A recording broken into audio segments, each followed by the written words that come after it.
Hello, everyone, and welcome to this episode of The Path to 1 Million, chronicling the stories of my journey to impact 1 million people. Today is July 4th.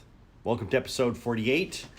I am wearing my Betsy Ross t-shirt today in celebration of this day. Very excited about that. The other day, I had the TV on and the background noise, and with Netflix, they served up this movie called Limitless. And it's been a long time since I've watched Limitless. I actually saw it in a theater when it first came out. If you haven't seen it, Limitless stars Bradley Cooper and Robert De Niro. In the movie, the main character, Eddie, is a complete, washout. He's not going anywhere. His life is completely directionless. Eddie, played by Bradley Cooper. He's not going anywhere, and he bumps into somebody who offers him this drug. And apparently Eddie has no problem, consuming drugs or alcohol. He's got no problem drinking really early in the morning. Eddie decides to take this drug, even though he doesn't know what it is, but the term for it is called NZT. And when he takes this drug, he realizes that instead of just accessing 5% of his brain, he can access the entirety of his brain. And he becomes super, super smart. All like instantly within 30 minutes, and his brain is able to pull together all of these different connections, like a book that he read here when he was a kid and part of a PBS show that he saw here. He was able to put all this information together and then turn around and do something with it. From here, of course, he goes off and he gets some money. He scrapes together some money, which then he turns into $1 million within 8 days, and he becomes a rock star. And of course, there's all this drama that's involved. It really is an entertaining movie. Of course, when the movie gets over, the first thing I do is I go online and I'm like, man, where can I get some of this NZT, right? Because I need to be smart too. Anyway, this movie got me thinking about the different things that are in life that impact the different decisions that that we make, the projects that we're working on, and how we can be better. And for as long as that I can possibly remember, especially throughout my career, I have always leaned on the arts as something to help me take my science and be able to move forward. I've always felt like pigeonholing myself in science closes me off to the world that is around me and the different things that are available.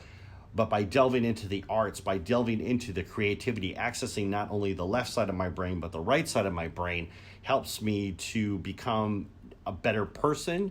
Not only that, but help me to build better businesses, help me to build better products.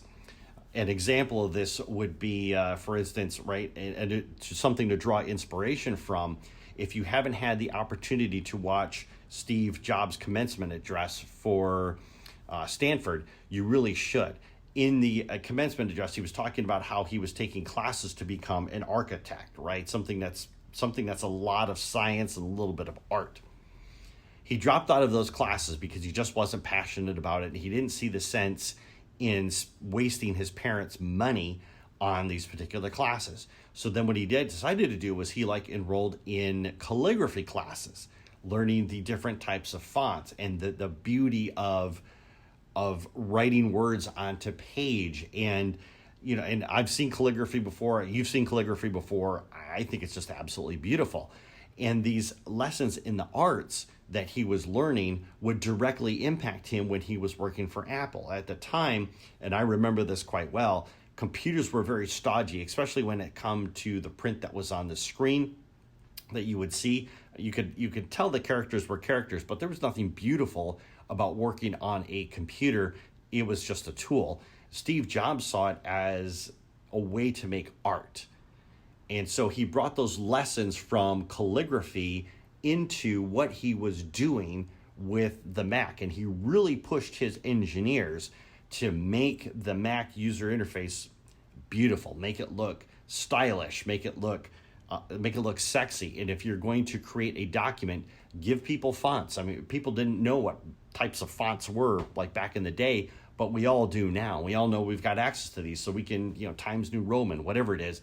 But he really opened up this world. And so by making computers look sexy and be sexy, by bringing the arts into what he was doing, allowed Apple to make a very superior product and actually a leader in the industry. Because if you think about it afterwards, when Windows 3.1 came out and they started coming out with Word, everything else, they started including fonts in their products as well.